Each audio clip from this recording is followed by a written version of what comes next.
بسم اللہ الرحمن الرحیم۔ السلام علیکم پیارے دوستو، غوث اعظم پاک رحمۃ اللہ علیہ کی تحصیل علوم باطنی کا بارے میں آپ کو اس ویڈیو میں بتاؤں گی۔ ذی الحج میں جب آپ کو تمام علوم ظاہری کی سند مل گئی، آپ نے حضرت ابو سعید خرمی رحمۃ اللہ علیہ کے دست مبارک پر بیعت کی اور علوم باطنی کی طرف متوجہ ہوئے۔ کئی سال تک باطنی ریاضت، نفس کشی اور مجاہدے میں مصروف رہے۔ ریاضت اور مجاہدے کا کوئی ایسا طریقہ نہ رہا جس کو آپ نے اختیار نہ کیا ہو۔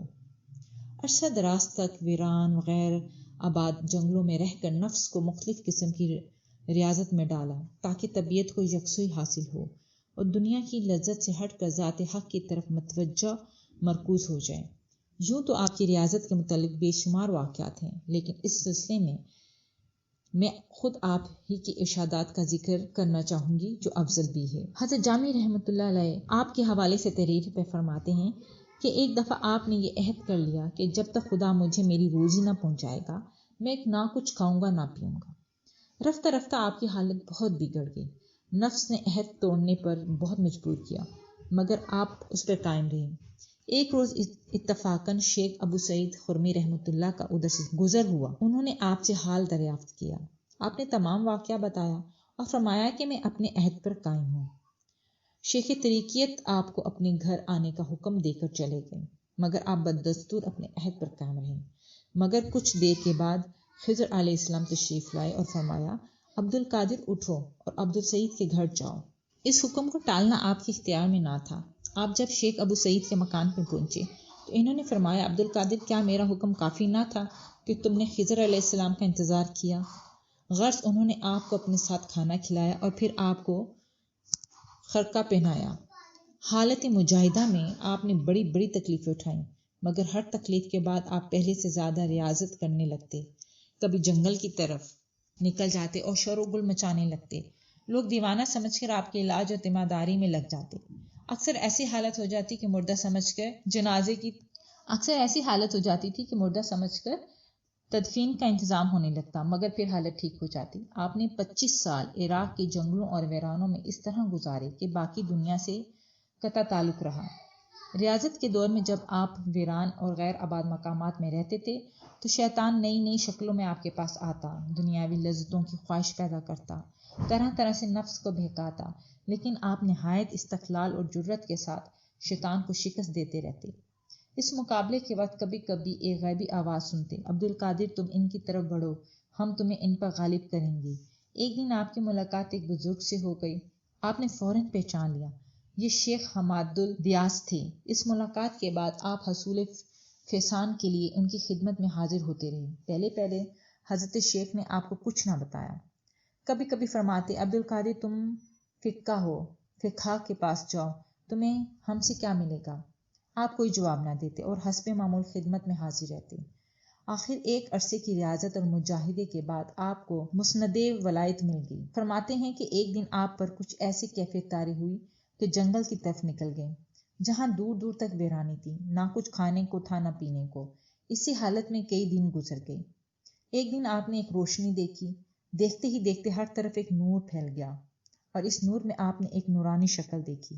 اس شکل نے بلند آواز میں کہا، عبد القادر، میں تمہارا خدا ہوں، میں تمہارا رب ہوں، آج میں نے تمام حرام چیزیں تمہارے لیے حلال کر دی۔ آپ نے یہ بات سنی تو فوراً لا حول ولا قوت اعوذ باللہ پڑھ کر اس طرف پھونکا۔ فوراً وہ روشنی غائب ہو گئی اور وہ نورانی صورت دھواں بن گئی۔ اب آواز آئی، عبد القادر، تم نے اپنے علم اور خدا کے حکم سے اس وقت میرے مکر سے نجات پائی، ورنہ میں اسی طریقے سے اب تک 70 صاحبان ولایت و طریقیت کو گمراہ کر چکا ہوں۔ جب آپ نے یہ واقعہ اپنے صاحبزادے حضرت شیخ موسیٰ کو سنایا تو انہوں نے پوچھا کہ آپ نے شیطان کو کیسے پہچانا؟ آپ رحمۃ اللہ نے جواب دیا، شیطان اپنی اس بات سے پہچانا گیا کہ اس نے میرے لیے حرام چیزوں کو حلال کرنے کی خبر دی، جبکہ اللہ تعالیٰ کبھی حرام چیزوں کو حلال نہیں کرتا اور نہ کبھی کسی برے کام کا حکم دیتا ہے۔ جب نبوت ختم ہو چکی اور وحی کا سلسلہ بند ہو چکا تو رب کائنات کس طرح حرام چیزوں کو حلال کر سکتا ہے؟ یہاں یہ بات قابل ذکر ہے کہ آج کل بہت سے جھوٹے اور فقیر خود بھی خلاف شرع کام کرتے ہیں اور دوسرے سے بھی کہتے ہیں کہ اللہ والوں کے لیے برائی نہیں ہے۔ حق کی متلاشی کو ایسے گمراہ فقیروں سے محتاط رہنا چاہیے اور یہ سمجھ لینا چاہیے کہ شرعی احکام سے انحراف کرنے کی مجال حضرت غوث اعظم جیسے بلند پایہ بزرگ میں بھی نہ تھی۔ اسی طرح ایک عرصے کی ریاضت اور مجاہدے کے بعد آپ نے تمام شیطانی وسوسوں پر فتح پائی اور اس کے بعد آپ پر باطن کے راز منکشف ہو گئے۔ ان مدارج کو طے کرنے میں آپ جن کیفیتوں سے گزرتے ہیں ان کا تذکرہ آپ نے اس طرح کیا ہے: جب میرا نفس میرے سامنے آیا تو میں نے اسے کئی امراض میں مبتلا پایا۔ ابھی اس کا شیطان زندہ تھا اور خواہش موجود تھی۔ میں نے 1 سال تک اس کی طرف توجہ دی، یہاں تک کہ میں نے تمام امراض کو شکست دے دی اور اللہ نے میرے نفس کو مغلوب کر دیا۔ پھر بھی میں اپنا مقصد نہ پا سکا تو توکل کا مقام طے کر کے آگے بڑھا اور شکر کے دروازے تک جا پہنچا۔ یہاں سے آگے نکل کر مشاہدے کا مقام آیا۔ اس منزل کو طے کرنے کے بعد میں فقیر کے مقام تک جا پہنچا۔ یہاں کا منزل عجیب تھا، جو چیزیں میں چھوڑ چکا تھا وہ سب یہاں موجود تھی۔ ایک مدت تک ان سے مقابلہ ہوتا رہا۔ اس کے بعد جب میں تمام چیزوں پر غالب آ گیا تو وہ مقصد حاصل ہوا جس کے لیے یہ تمام کوششیں کرنا پڑیں، یعنی یہ فنا کا مقام تھا اور یہاں کی کیفیت ہی کچھ اور تھی۔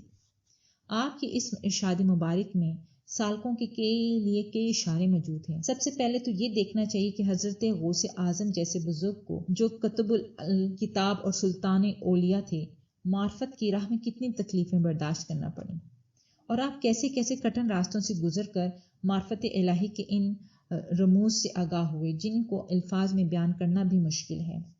یہ ایک ایسا مقام تھا جہاں تک عام لوگوں کا تصور بھی نہیں پہنچ سکتا تھا۔ یہ وہ منزل تھی جس تک پہنچنے کے لیے بہت لمبا سفر طے کرنا پڑتا ہے، جس کے راستے میں بے شمار مشکلات اور پریشانیاں تھیں۔ دوسرا قابل غور پہلو یہ ہے کہ ریاضت مشقت کے زمانے میں بھی آپ کے افعال اور افکار کی بنیاد شریعت اور قرآن و حدیث ہی رہی۔